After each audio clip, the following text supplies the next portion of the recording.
The monitoring station orbited the planet Helios like a metal eye watching for trouble. Inside the control room, a Zethran operator named Kren stared at his screen and saw something wrong. An energy spike. A big one. Not the normal kind of ship traffic that moved through this sector. This was weapons fire. Kren sent the data to the communication hub. His hands shook as he typed the alert codes. Zethrans did not shake. They were logical. But logic told him that 3,000 people on the planet below were about to experience something very bad. The distress call came. 30 seconds later, the voice on the transmission was human. A woman. Her name was Dr. Lisa Morgan, and she was the chief medical officer of the Calorian research colony. Her words came fast and clear, cutting through the static like a knife. This is Calorian Settlement 7. We are under attack. Vrex forces. Multiple attack ships. Our shields are down to 60%. We have 3,000 civilians here, including 500 children. We need military support immediately. Anyone receiving this message, please respond. The call went out across the entire sector. Every ship with a receiver heard it. Every station tuned in. The message was simple. The message was desperate. The message would change everything. On the human destroyer USS Defiant, Captain Marcus Hayes was reviewing crew schedules when his communication officer burst through the bridge door. The young officer, named James Cooper, was breathing hard. "Captain, we have a distress call from the Calorian colony. They are under attack by Vrex forces." Captain Hayes stood up. He was a tall man with gray hair and the kind of face that had seen too many bad things. At 48 years old, he had commanded the USS Defiant for 3 years. He had lost people under his command. He had made decisions that cost lives. But he had never ignored a call for help. How far? He asked. 48 hours at maximum speed, James said. What does command say? James hesitated. That hesitation told Marcus everything he needed to know. The answer was not good news. Earth Command is still processing the request. The Galactic Council has issued a statement. They are calling for diplomatic solutions. They say that military intervention would violate the non-interference treaty with the Vrex Collective.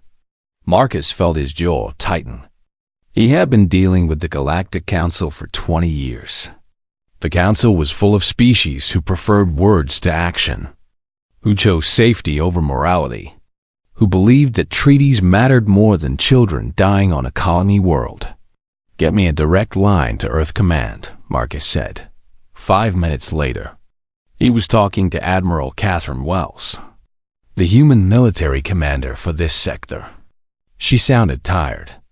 Marcus, I know what you are thinking. Do not do it. The colony has 500 children, Admiral. The Vrex do not take prisoners for ransom. They take them for work, for slavery. I am aware of the Vrex methods, Catherine said. But we cannot violate council law. The Calorians knew the risks when they built their colony in that region, so we let them die? So we follow our orders, Catherine said, and her voice was hard now.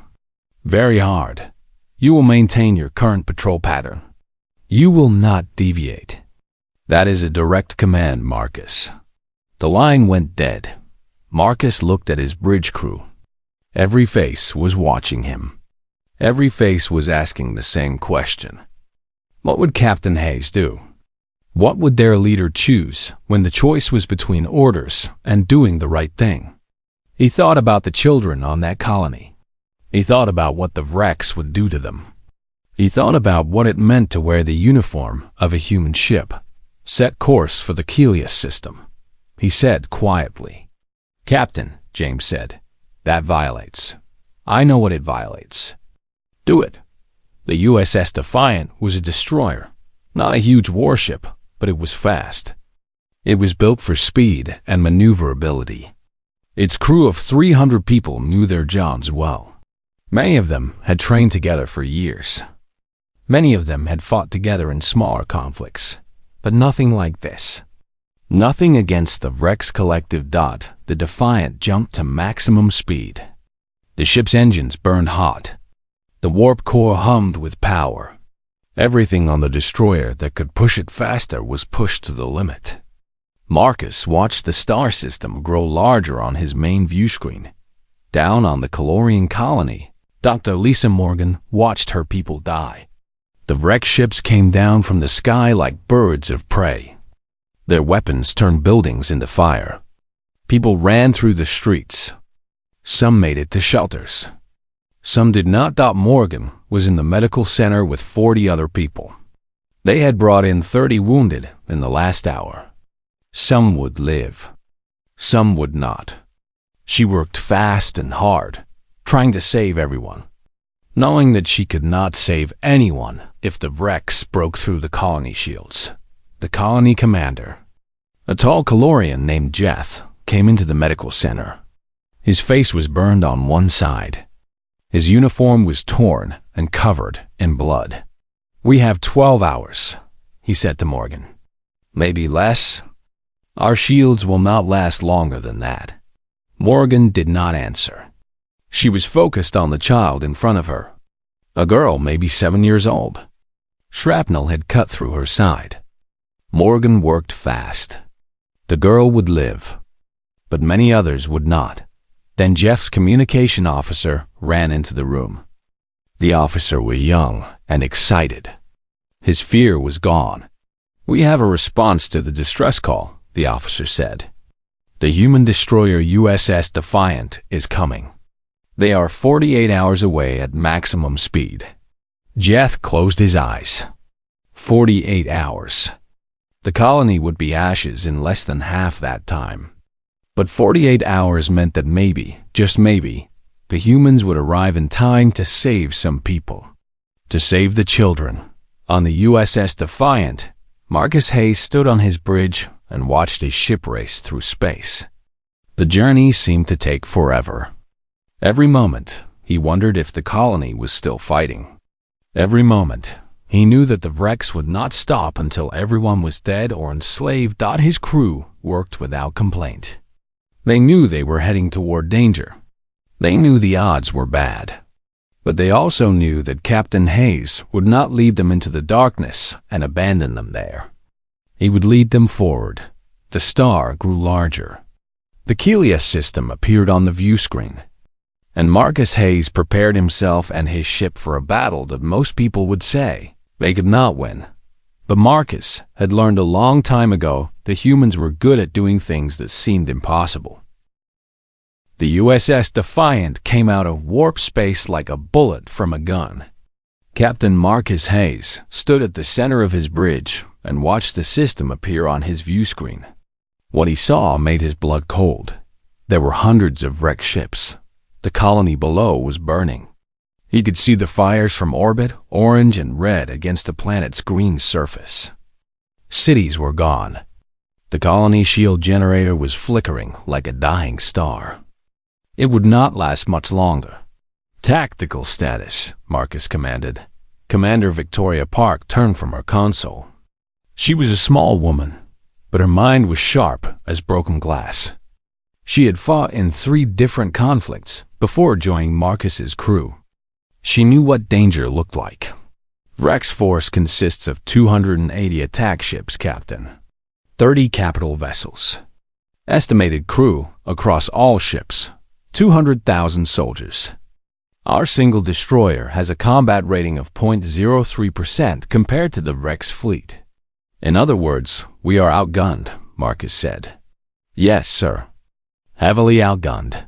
How many Calorians are still alive?" Lieutenant Sarah Williams, the communications officer, checked her scanners. "We are picking up life signs in shelters and underground bunkers. Estimate approximately 2,800 people, including 490 children." Marcus felt something hard form in his chest. Nearly 3,000 people.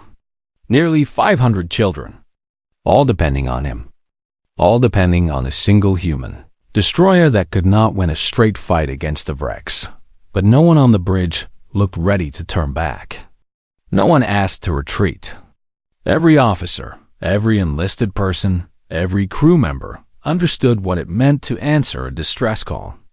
It meant you did not give up. It meant you fought. Marcus activated the hailing frequencies and broadcasted on all known Rex communication channels. His voice was calm and clear, and he spoke English slowly so that the translation systems could work.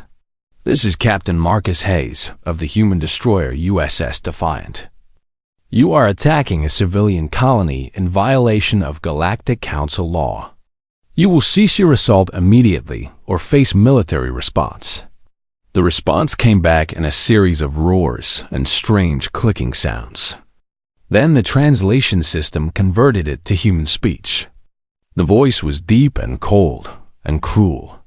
"Human destroyer, we are aware of your presence. It is noted. Your warning is noted. Now prepare for destruction." The transmission ended. Marcus looked at his crew. "Stand ready for combat operations. Red alert. All hands to battle stations." The USS Defiant filled with noise. Alarms sounded across every deck. Crew members ran to their stations. In the engine room, engineers prepared the warp core for emergency power bursts. In the weapons section, targeting systems came online. In the shield rooms, technicians powered up every defensive system on the ship. The first Rex attack came 15 minutes later. Dozens of Rex fighters launched from their capital ships.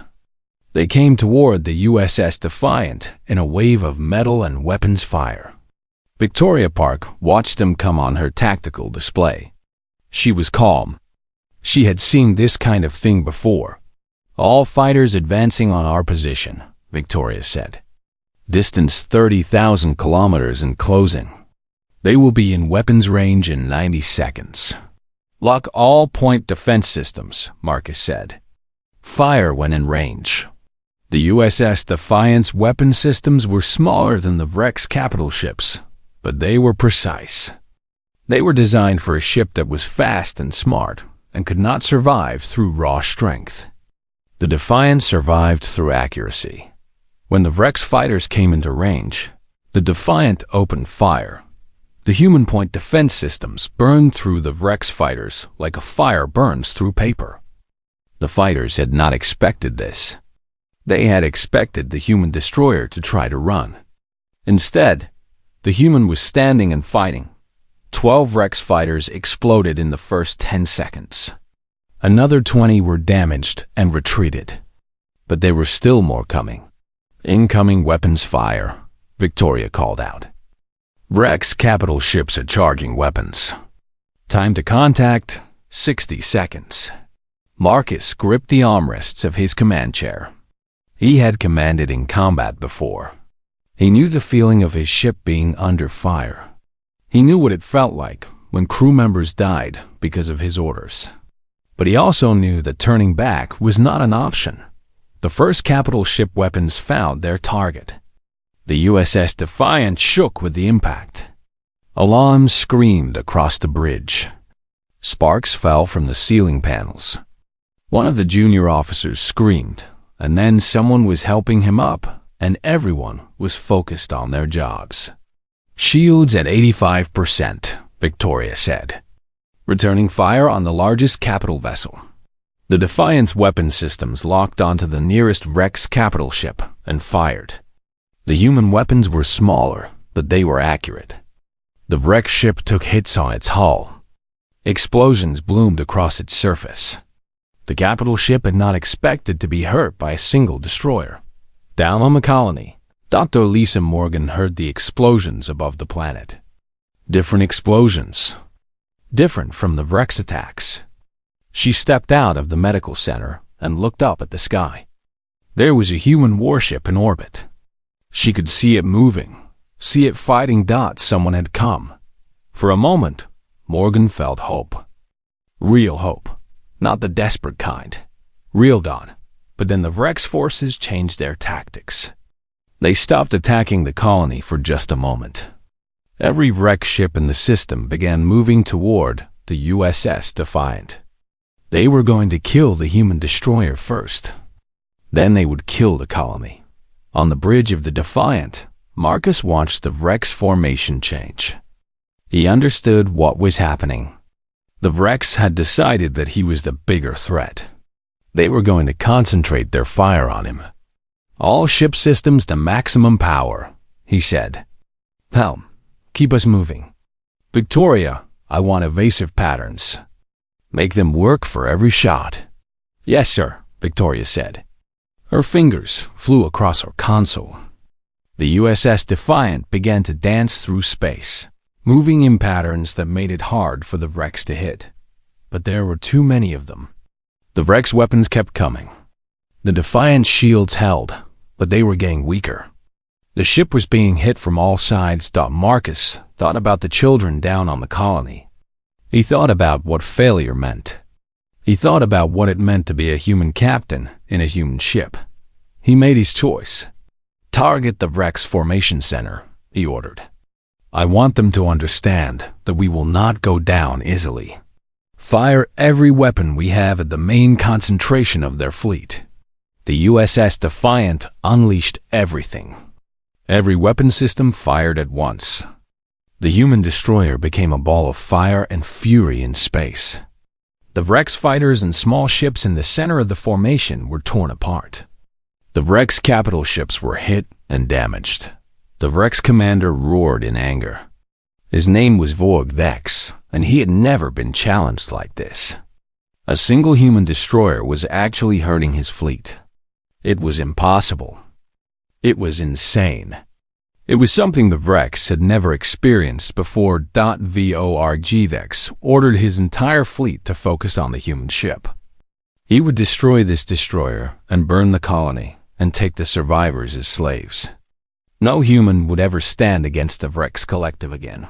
But what Vorg Vex did not understand was that humans were different. Humans were born on a world where things tried to kill them every day. Humans had learned to fight when they should have died. Humans had learned to adapt when they should have broken. And Captain Marcus Hayes had learned all of those things better than most. The battle was not just about firepower. Firepower was what the Vrex understood. Firepower was what the Vrex knew how to use. They had spent 10,000 years building ships and weapons larger than anyone else's. They believed that bigger and stronger always won. But the USS Defiant was fighting a different kind of war. Commander Victoria Park was a woman who had studied the way predators hunted on different planets. She understood that the fastest hunters were not always the strongest hunters.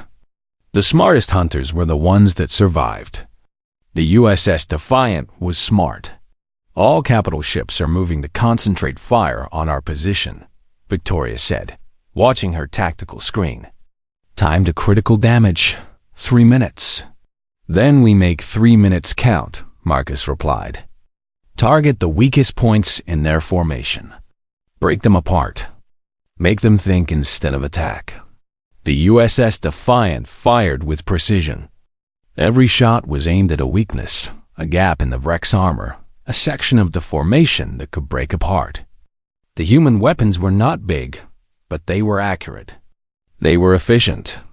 They were used by people who understood that waste meant death. 3. Vrex capital ships were damaged so badly that they had to retreat. Another 2 lost weapon systems. The Vrex formation, which had been tight and organized, began to break apart. And when the Vrex began to break apart, they became confused. The Vrex collective had never faced an enemy that was faster and smarter than they were. They knew how to fight enemies that were weaker. They knew how to overwhelm enemies with force. But this human destroyer was different. It moved in ways that made no sense. It attacked in patterns that seemed random, but were actually perfectly calculated. Vorg Vex roared his anger and confusion. He ordered his entire fleet to continue attacking. But something had changed in the humans. They were not trying to survive anymore. They were not fighting to retreat. They were fighting to win. In the engine room of the USS Defiant, Chief Engineer Derek Foster and his team were performing miracles. The main engines were running hot, pushing beyond what any sane engineer would allow. The warp core was burning fuel at a rate that should have blown up the ship. But Derek knew that the captain needed this ship to be fast. So he made it fast. "We have 12 minutes before the core goes critical," Derek shouted over the noise of the engines. "The captain needs more than 12 minutes. We cannot push harder," one of his junior engineers said. "The systems will melt. Then we repair them as they melt," Derek said. "This colony has 500 children.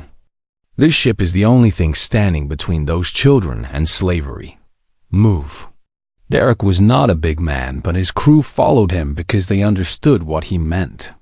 They understood that this was not just a battle. This was something bigger. The USS Defiant spun through space like a dancer. Victoria Park was using maneuvers that would normally damage the ship's structure. But there was no normal anymore. There was only fight or die. The Vrex weapons continued to find their target. The Defiant was hit again and again. The ship's armor was strong, but nothing was strong enough to take unlimited punishment. Compartments were breached. Crews were evacuated. The ship began to bleed atmosphere and fire. In the medical bay, Dr. Anthony Chun worked on the wounded. The ship's crew was getting hurt.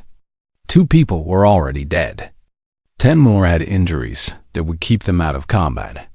But still, they kept fighting. Still, the ship kept fighting. "How many can we take?" Chun asked his medical assistant, a young woman named Grace Torres.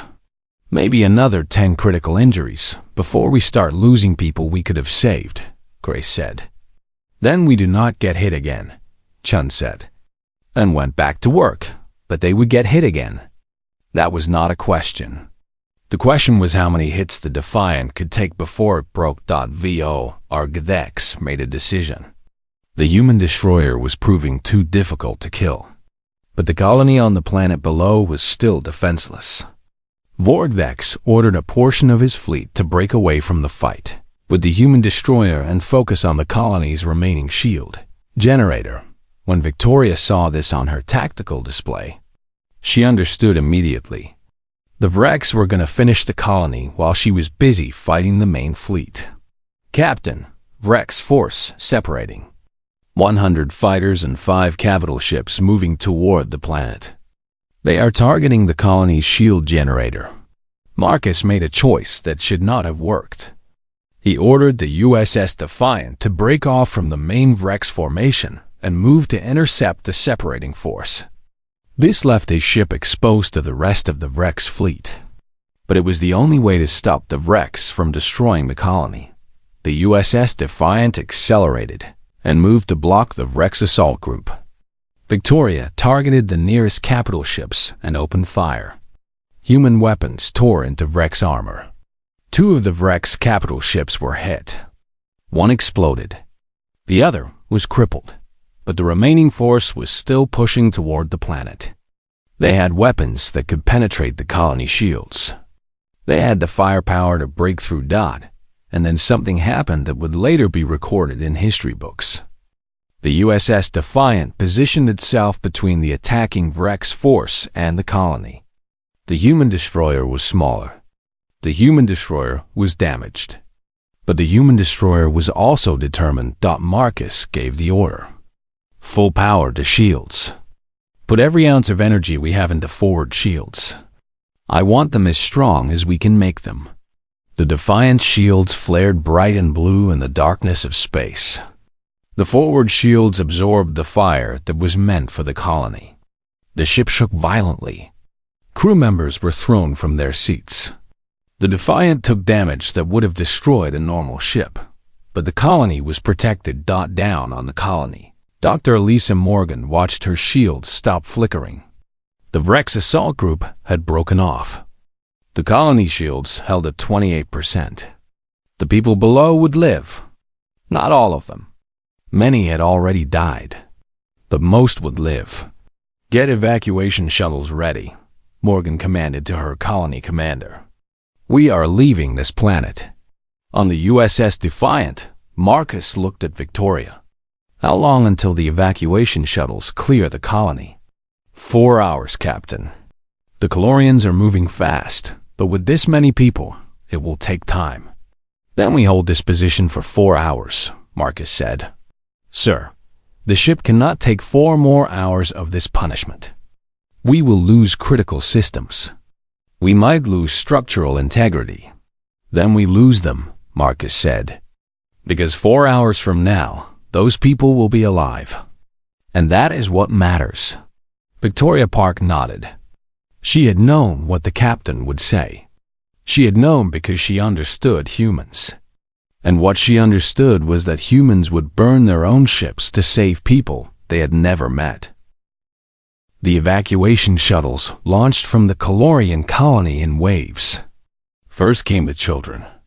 Then came the elderly and the injured. Then came the people with families and things they wanted to keep. The shuttles were packed tight, people standing pressed against each other, holding hands, hoping that each shuttle that launched was a moment of danger. For 30 seconds, the colony shields had to open. For 30 seconds, the shuttles were exposed to Rex fire. For 30 seconds, people could die. The USS Defiant stood between the wrecks and the evacuation shuttles.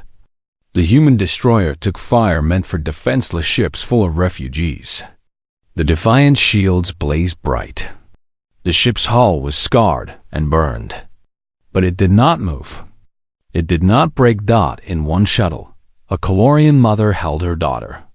The girl was 4 years old. She did not understand what was happening. She only understood that her mother was holding her tight and that sometimes loud explosions happened above them. "We are safe," the mother whispered. "The human ship will keep us safe." And the human ship did. On the bridge of the USS Defiant, Marcus watched shuttle after shuttle dock with his ship. His destroyer had a capacity for 500 people. There were 4,000 Calorians coming up. Every available space would be filled. Cargo holds would become temporary shelters. Engineering sections would hold families. The ship would be packed past any reasonable limit. "Approaching the point where we cannot take more people," Victoria reported. "But there are still 800 on the planet." "Get them up anyway," Marcus said. "Find space. Compress whatever we have to. I do not care if it is uncomfortable. I care that they live." The evacuation continued. Hour 2. Hour 3. The wrecks threw everything at the USS Defiant. The ship's armor was failing in places. Hull breaches were reported on 3 decks. The engineering section was now an inferno of overheating systems. Derek Foster and his team worked in the heat. The main engines were pushing beyond any safe limit. The warp core was glowing red, burning through fuel at a rate that would destroy the ship. But Derek's team stayed at their posts. They made adjustments. They rerouted power. They kept the ship moving and fighting. "Captain, we cannot hold this much longer," Derek reported to the bridge. His voice was calm, but Marcus could hear the strain underneath. "The core will reach critical in 20 minutes. After that, we will start losing main systems." "I understand," Marcus said. "Keep us online as long as you can." In the medical bay, Dr. Anthony Jen was treating the wounded again. More of the ship's crew were getting hurt. The explosions were getting closer. The radiation was getting stronger. But Chun and his team kept working. They knew that every person they saved might live to see home again. The final evacuation shuttle launched at hour 3. 800 people were pressed into it, along with 300 more packed into smaller emergency escape pods. Every person that could leave the planet was leaving. "All Calorians are accounted for," Victoria said. "Shuttle count is 142. All docking within the next 10 minutes. Marcus felt something release in his chest. The colony was safe. The people were safe. Now he just had to keep his ship and crew alive long enough to get them to safety. But the wrecks had not given up. Vortex had not accepted defeat. He ordered his entire fleet to press forward. He would destroy this human destroyer and its cargo of refugees. He would make an example of the humans who dared to interfere with the Vrex collective. The assault was brutal. It was focused. It was designed to kill. The USS Defiant took hits that should have broken the ship. The forward shields collapsed. The secondary shields took the next assault. Then the tertiary shields. Then the ship's armor took direct hits. Explosions bloomed across the destroyer's hull. Compartments were evacuated. Systems failed out in the engine room. Derek Foster watched his instruments go dark. The main power was failing. The warp core was going critical. In another minute, it would explode. "Get everyone out," he ordered his team. "Move to the emergency section now." "Chief, what about you?" one of his engineers asked. "I will manage the shutdown sequence from here. Go." Derek's team did not want to leave him. But they went, because that was the order. Because they understood that Derek was buying them time. Derek worked fast. He manually shut down the automated systems.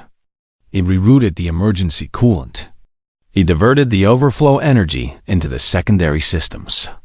It was not standard. It was not by the book. But it was what was needed. The core stabilized. Not safe, not normal, but not exploding. Derek checked his instruments and smiled. He had bought the captain another hour of power. Another hour to get the refugees to safety. He turned to leave the engineering section and found his way blocked by flames. A main pipeline had ruptured. The compartment was filling with superheated gas. Derek turned back. There was another way out. Through the reactor chamber. He ran toward the secondary exit and found it blocked by debris. The explosion that had caused all this damage had sealed that way too. Derek stood in the middle of the engineering section and understood that he was not leaving this place. He thought about the children on the colony. He thought about them safe on a human destroyer.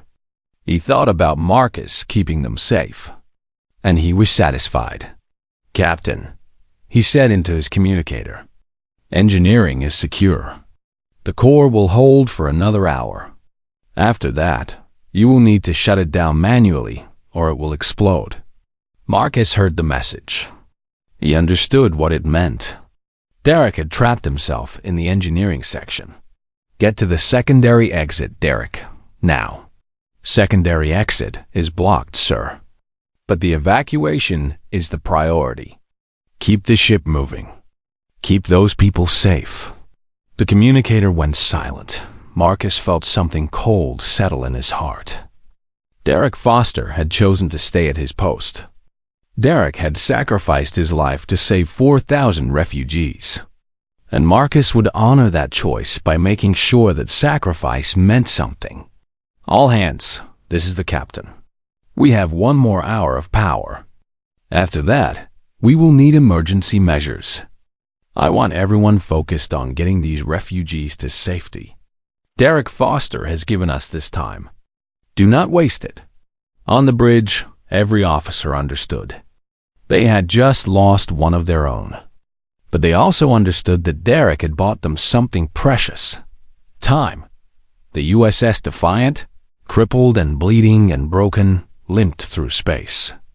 Behind it came the evacuation shuttles. Ahead of it was safety dot, and in the engine room, Derek Foster made sure the systems held until the very last second.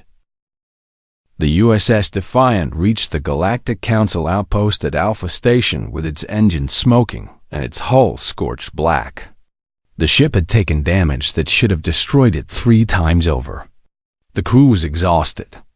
The refugee bays were packed with 4,000 Calorians, many of them crying, many of them traumatized, but all of them alive. As the ship docked, the Calorian families began to leave. They walked into the receiving station, and there were people waiting for them.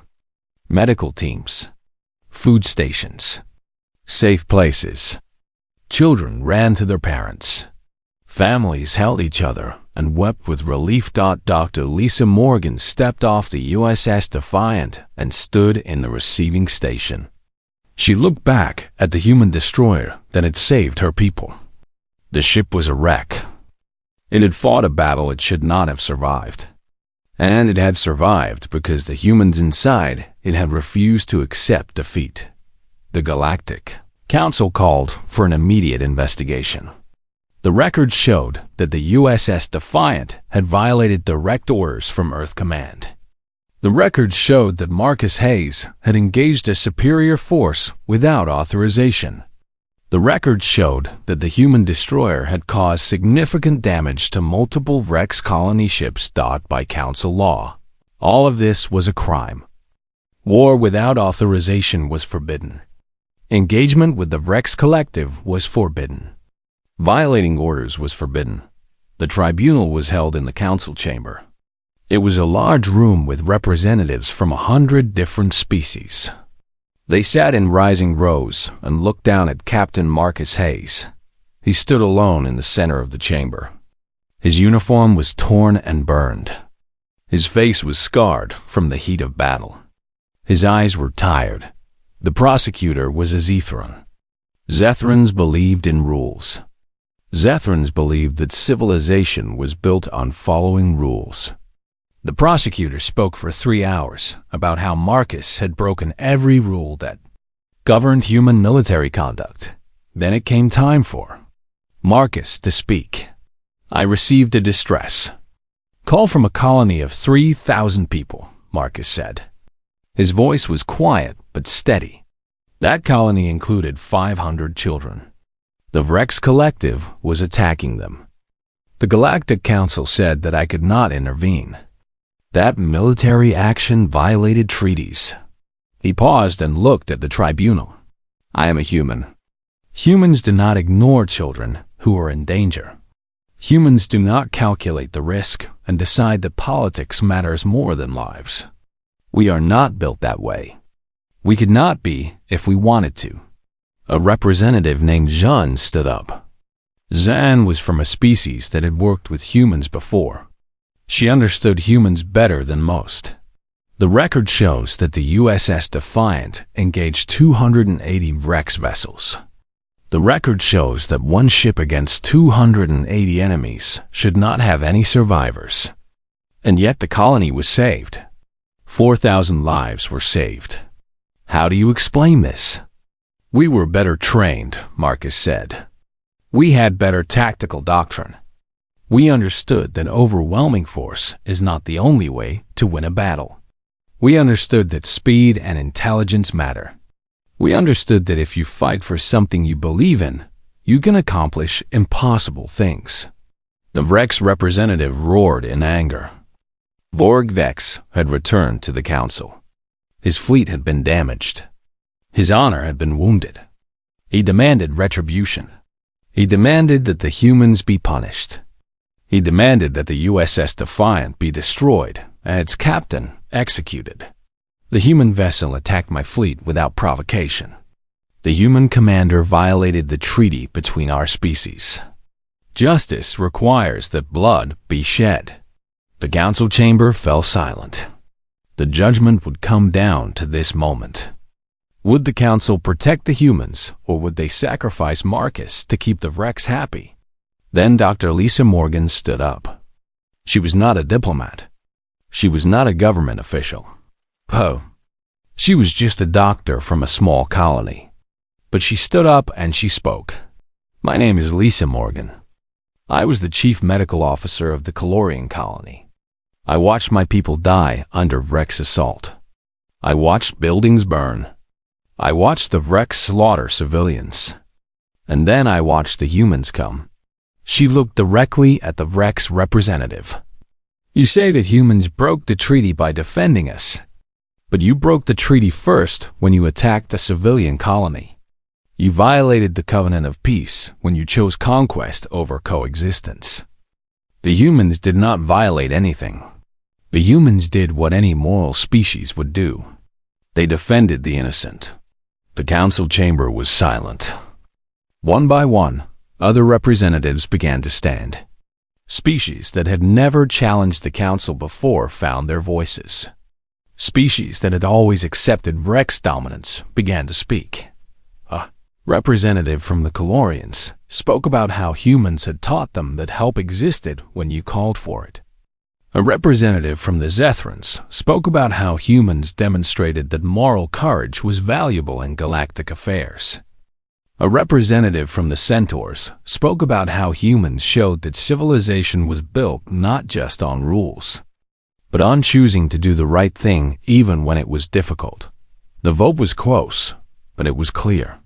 The USS Defiant would not be decommissioned. Captain Marcus Hayes would not be executed. The Council would introduce new language recognizing humanitarian intervention as acceptable under extraordinary circumstances. The Vrex Collective, recognizing that their authority was being challenged, withdrew from the tribunal. Voldex did not speak again. The Vrex had concluded that humans were not worth the cost of conflict. Deathworlders operated under different rules. Better to leave them alone and focus on easier targets. 3 weeks later, the USS Defiant was being repaired at the Council's expense. A new destroyer was being built. It would be called the USS Resolve. Marcus would command it. He stood in the repair bay and watched his old ship being fixed. The workers, both human and alien, moved carefully across the destroyer's hull. They were patching holes. They were replacing armor. They were bringing the ship back to life. Dr. Lisa Morgan found him there. "I wanted to thank you," she said. "I wanted to look you in the face and tell you that you saved my people. You saved my life. You gave my colony a future." Marcus turned to look at her. "I did my job," he said. "No," Morgan said. "You did more than your job. You risked everything for people you had never met. You broke orders. You defied a government. You fought an enemy you could not defeat. And you won. Because humans are extraordinary." Marcus smiled. In the cargo hold of the USS Defiant, there was a wall covered with drawings. Children from the Calorian colony had drawn pictures of their rescue. Pictures of explosions in human ships and people being saved. Lieutenant Commander Derek Foster's replacement collected these drawings. She would make sure they were not forgotten. In the medical bay, Dr. Anthony Chan received a message. A child from the colony wanted to thank him. The child had survived only because Chun had treated her injuries. She wanted him to know that she would live because of what he had done. Chun read the message and understood something. This was why humans served in military ships. Not for glory, not for rewards, but for moments when they could save lives. For moments when they could matter. The USS Resolve launched 3 months later. It carried the same crew. It carried the same captain. It carried the same understanding that humans were different. That humans would answer calls for help. That humans would risk everything for the innocent. As the new destroyer moved into deep space, a message was broadcast across all known communication frequencies. It was not an official message. It was not from the government. It was a message from the Vrex Collective to every species they had ever conquered. Warning: human war vessel approaching fast. And all across the galaxy, species that had lived under Vrex domination began to hope. Because humans had arrived. Because humans had shown that one ship, one captain, and one crew of ordinary people could change the future of a galactic civilization. Because humans understood something that no other species seemed to, that the right thing to do is the only thing to do, no matter the cost.